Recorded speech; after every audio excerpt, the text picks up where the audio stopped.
This is Opinionated with Danica and Giorgio. Well, welcome to the program. Coming up tonight, a migrant invasion on the Spanish-Moroccan border. The vision will shock you. The consequences of the mass migration experiment are playing out in real time. I'll have my say later on in the debrief. A contestant on an ABC show issues a half-baked apology after discussing graphic violence against mining magnate Gina Rinehart. I can't believe we are paying for this rubbish. And Donald Trump announces an agreement for the complete disarmament of Hamas. Could it work? Peter Jennings is coming up.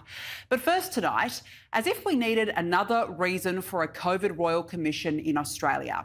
Anthony Fauci was the master of deception, serving as Joe Biden's chief medical advisor during the COVID pandemic. His diary entries reveal a man obsessed with fame and fortune. All the while, people were dying, businesses went bust, masks became the new accessory, and livelihoods were tipped upside down. Worse, he won't be held accountable after pleading the Fifth during a Senate hearing this week. Under the advice of my attorneys, I will invoke my right under the Fifth Amendment of the Constitution to refrain from answering your questions. No accountability there, and no accountability here in Australia, as these gutless pandemic leaders will never face up to the consequences of their decisions. Here's writer and broadcaster Esther Kraku. Remember when Anthony Fauci told Americans that 2-year-olds should wear masks? That vaccinated people were extremely unlikely to spread COVID? That the virus almost certainly came from a wet market in Wuhan and not from a lab? And remember when questioning any of that was enough to get you branded a conspiracy theorist? Back then, Fauci wasn't just America's top public health official. To much of the mainstream media, he was practically untouchable. If you criticized him, you weren't just disagreeing with the government advisor, you were supposedly rejecting science itself. Well, Anthony Fauci's private COVID diary has just been released, and it's awkward.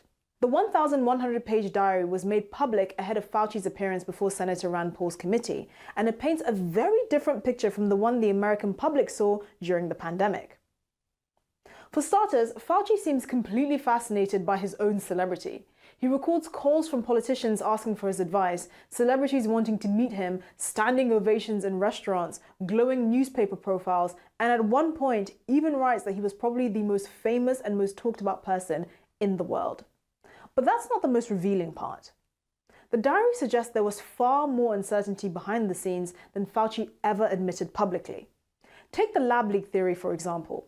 In public, Fauci repeatedly dismissed it, insisting the evidence pointed to a natural spillover from a wet market.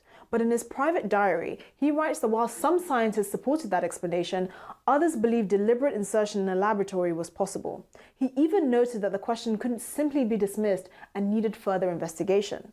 That's a very different level of certainty from the message the public was getting. The diary also shines an uncomfortable light on the media. Rather than treating Fauci like any other powerful public official whose claims should be scrutinized, many journalists appeared happy to amplify them. Reading these entries, you get the impression that Washington's political and media elite saw Fauci as one of their own, and very few were interested in asking difficult questions. But it does suggest something that many people suspected for years. The public was often given certainty when there was actually uncertainty. And after everything people sacrificed during COVID, it's not hard to see why that has done so much damage to trust in public institutions. Exactly. And what does it tell us? We were fed so many lies during COVID, and yet all those in charge will never be held responsible. No wonder Labor doesn't want a Royal Commission here in Australia on it either. Well, a contestant on an ABC show has issued a half-baked apology for saying something so vile that we are all forced to pay for. The public broadcaster's recent Race Around the World segment discussed graphic violence against mining magnate Gina Rinehart. The disgusting rant was made by Kate McInnes, who now says in no way was it my intention to promote violence. My writing is cartoonish and always satirical. Unfortunately, jokes do not land with everyone. Its purpose was never to be taken literally. I apologise to anyone I've offended. To anyone? Well, shouldn't the apology be directly to Gina Rinehart and not even a sorry from the ABC? The public broadcaster could have stopped it from going into air, and it chose not to. Here's broadcaster Kel Richards. We need to start with an ABC television series called Race Around the World. Now, this is one of those so-called reality shows, they're not terribly real. In this one, the contestants are not renovating rooms or cooking up dinner. They are supposed to travel to different countries while making a series of short videos. Now, these amateur filmmakers are supposed to make 10 videos from 10 mystery countries, they don't know where they're going, across 100 days. The 6 contestants actually only find out their destination the day before they leave. Each contestant has just 10 days to find a story, produce a short film, which is then assessed and judged by a panel of experts. So what could go wrong? Well, one contestant, Kate McGuinness, made a little video in which she was shown by a local resident how to do relaxation exercises, focusing on the bubbles in the river and hitting things with a stick. But it took a dramatic turn towards the end of the 4-minute film when McGuinness launched into a foul attack on Gina Reinhardt. Here's how Kate's video ended.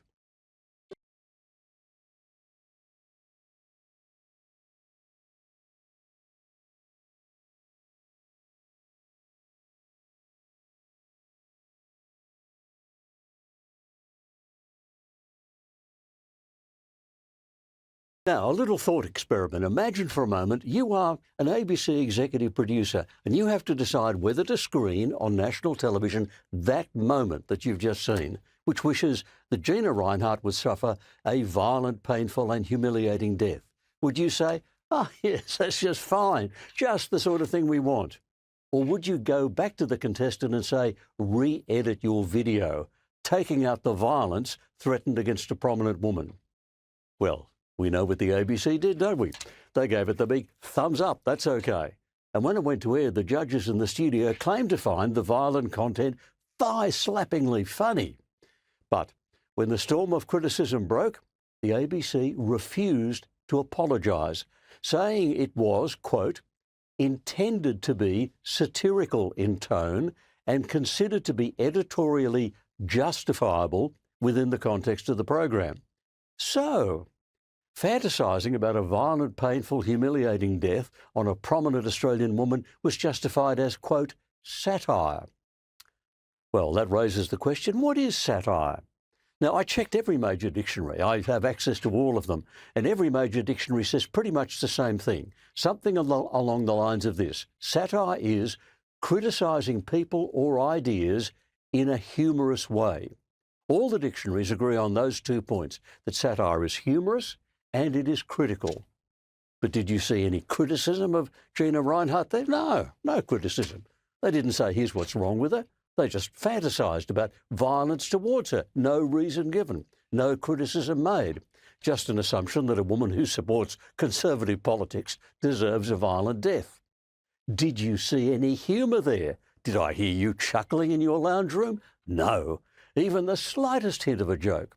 Well, unless you find violence funny, there was no humour there. I suppose years ago the Three Stooges did comedy violence, but they did it by adding silly comic sound effects.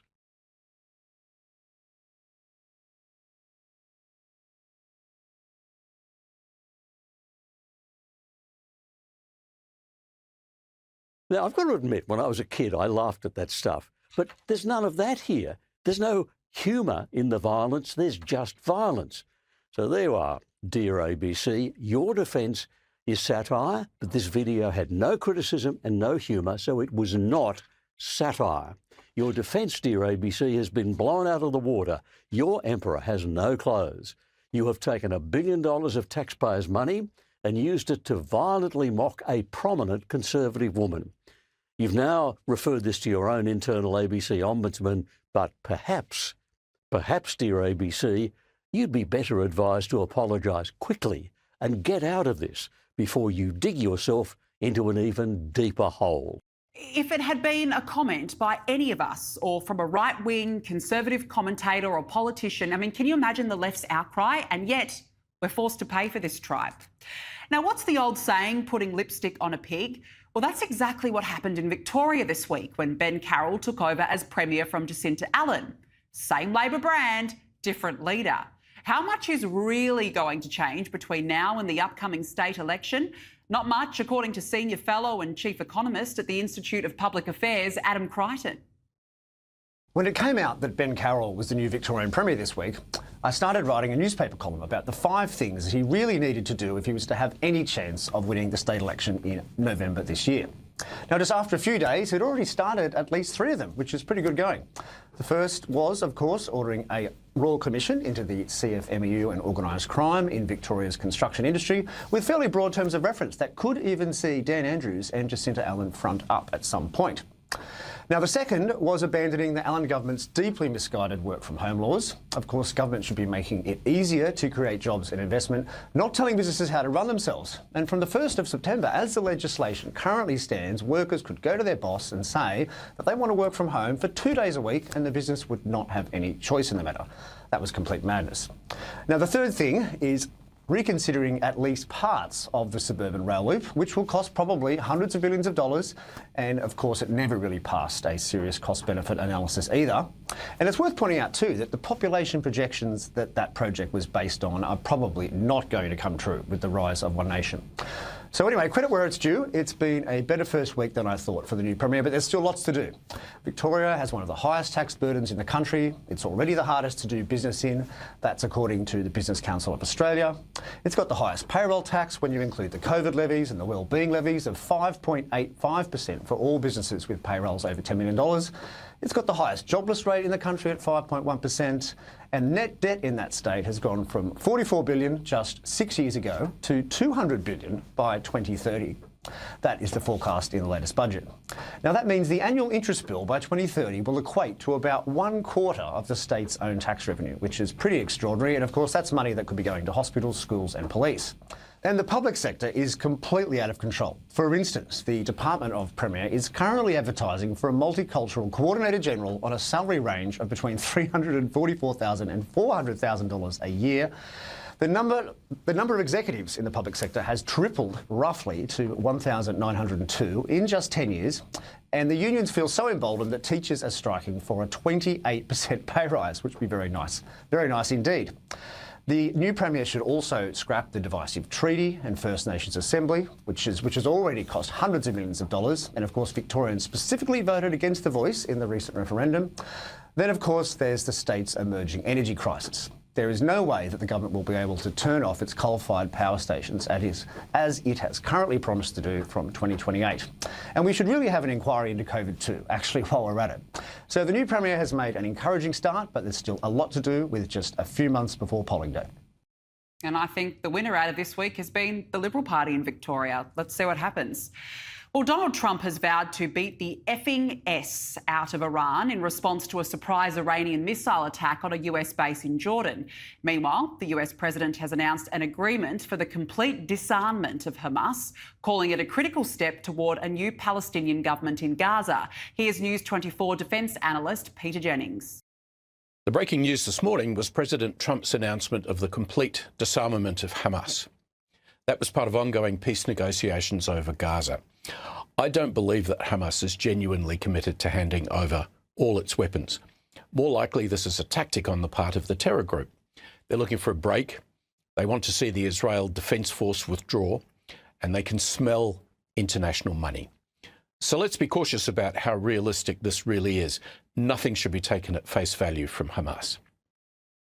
The most interesting news in the Iran war this week was a well-sourced allegation that China had supplied Tehran with 400 shoulder-launched anti-aircraft missiles. Beijing denied this, of course, but President Trump was quick to comment on the report, saying in an unusual understatement how disappointed he would be if it was true. The story was broken by the Reuters news agency, claiming that 3 sources pointed to a Hong Kong-based front company supplying the weapons. Now, this is important for a number of reasons. Iran has cash, and it's on the international weapons market. China and Russia are happy to sell. Overnight, the US State Department sanctioned companies in China, Russia, and interestingly, India for selling weapons to Iran. And this is also a direct threat to American air power. Donald Trump keeps reminding us the US can bomb any part of Iran any time. It's not surprising the Revolutionary Guard are looking to arm themselves to threaten American air power. Another fascinating development was that the US and Saudi Arabia bombed a large number of targets in Iraq. Now, this is the first time Saudi has directly entered the war with its own military. They claim to be hitting Iranian-backed militia groups in Iraq. So what this tells us is that the war is far from over. In fact, it's broadening. It's becoming a wider Middle East conflict, drawing in more countries. I think there was a little chance that President Trump is going to achieve his peace deal between now and the November midterm elections in the United States. The Iranian Revolutionary Guard is going to make sure that won't happen. I've been saying for weeks now that the only way the United States can bring an end to this war is to bring an end to the Revolutionary Guard. That's another way of saying we need to see regime change in Iran. I'm sorry to say that this war is going to continue well into 2027. Donald Trump doesn't want that, but he's caught in a war of his own making. Trump may try to keep things quiet in the lead up to America's congressional elections. But in 2027, don't be surprised if we see a significant ramping up of military operations. Now, the bad news for the rest of the world is that this is going to impact oil prices. The United States has drawn substantially down on its reserves of crude oil. If war continues, that means we will not see tanker traffic out of the Persian Gulf coming back towards its more normal levels. And this time, less crude oil and petrol will be available in long-term storage to compensate. This is happening just as the Albanese government ends its cut to the fuel excise charge. We're likely to see petrol prices going up in coming months. My advice is fill up your petrol tank this weekend. Yeah, some good advice. It's only going to get worse. Well, Jim Chalmers was back spinning the decks this week after the latest inflation figures dropped, giving the RBA some reprieve, for now at least. The Treasurer says softer inflation is encouraging. But is it really? News24 contributor Caroline DeRusso breaks it down. On Wednesday, Australia's most recent inflation figures were released. Headline inflation fell to 3.8%, down from 4% in May. And the word eased was used a lot in reporting. And yes, in a very superficial way, the rate of increase in prices was slightly less than the month before. But don't think for a second that prices are going down. Everything is still more expensive. But remember, in June, excise on fuel was still reduced by 26.3 cents per litre. And I'm sure many of you, like me, made a point of fuelling up on the 30th of June to take the opportunity to give the government less fun tax. The last of the reduction in excise, the last 16 cents per litre, well, that ends on Sunday. So watch prices go up again. Now, the RBA's preferred measure of inflation, the trim mean, rose from 3.5% to 3.6% in the June quarter. This measure accounts for things like government subsidies and other political sweeteners used to artificially suppress the headline inflation rate, just like the cut to fuel excise.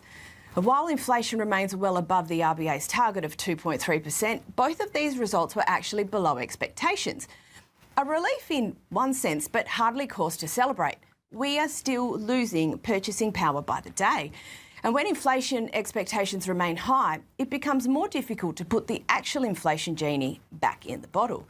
The Treasurer was in a rush to croon about the apparently improved inflation landscape and how the ghastly conflict in the Middle East is attempting to derail the government's good economic management. Hiccup in the monthly headline data today was driven by the conflict, and this war could drive inflation up even higher. Pressures we're getting from around the world because of these international developments. We've seen the war play out in headline inflation today. The Australian economy is not immune from all of this global uncertainty. But let's be honest, any uptick in our economic activity is despite this government, not because of it. The truth has been and remains that uncontrolled government spending is far greater contributor to inflation than the conflict in the Middle East. Take, for example, a haircut. Not too much diesel involved in giving someone a haircut, but the cost of a haircut rose 4.2% over the past year, well above the rate of inflation. And a visit to the mechanic, up 6.5%. And this is why it's important to drill down into the numbers and test what easing actually means, to understand where inflation is sticky and why. And while the cost of fuel, well, it is relevant to inflation, but it doesn't tell the whole story. And for the government, its comment on the latest inflation figures is just the latest chapter in polishing the turd that is their economic performance. And for Australians, well, it really is a haircut to our living standards. Yeah, and those living standards have certainly been going backwards under this government. Coming up after the break, Prince Harry's latest financial woes. Talk TV's Mark Dolan has a cracker of an editorial. You won't want to miss it. And a migrant invasion on the Spanish-Moroccan border. The consequences of the mass migration experiment are playing out in real time. I'll have my say in the debrief next.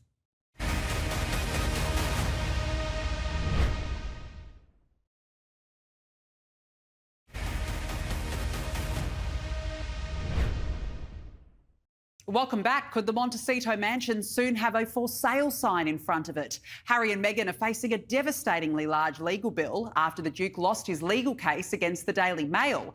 A London court was told this week the publisher is seeking more than 60 million Australian dollars in compensation.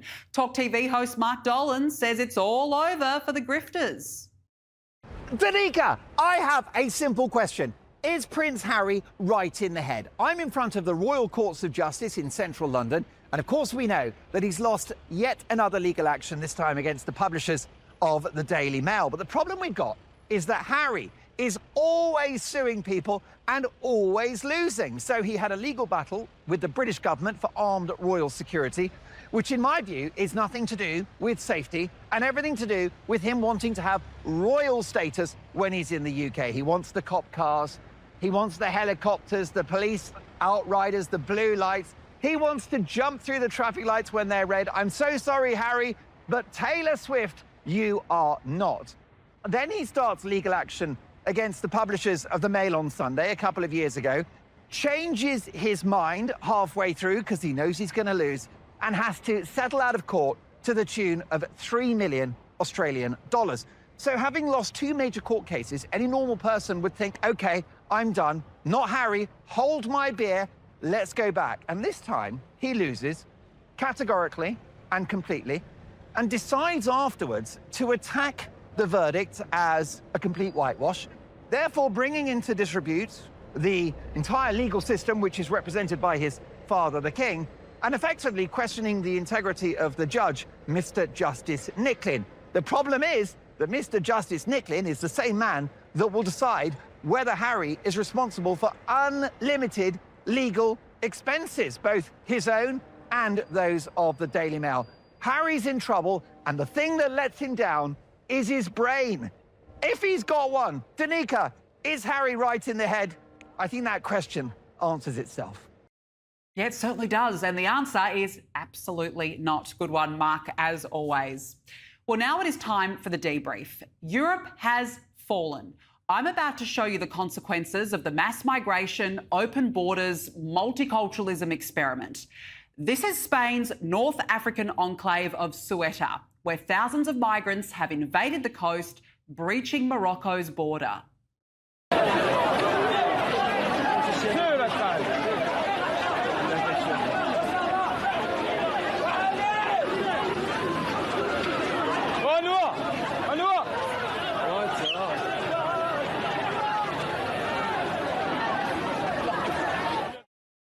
Unbelievable. Spain's civil guard chief has declared the border has totally collapsed. Adults, even children, soaked and wet, entered the town after having swum around barriers on the coast. They are running on the beach. They're running on the roads. Migrants reportedly walked cheerfully through the streets, thanking the Spanish police and calling out, "Bye-bye Morocco, hello Spain."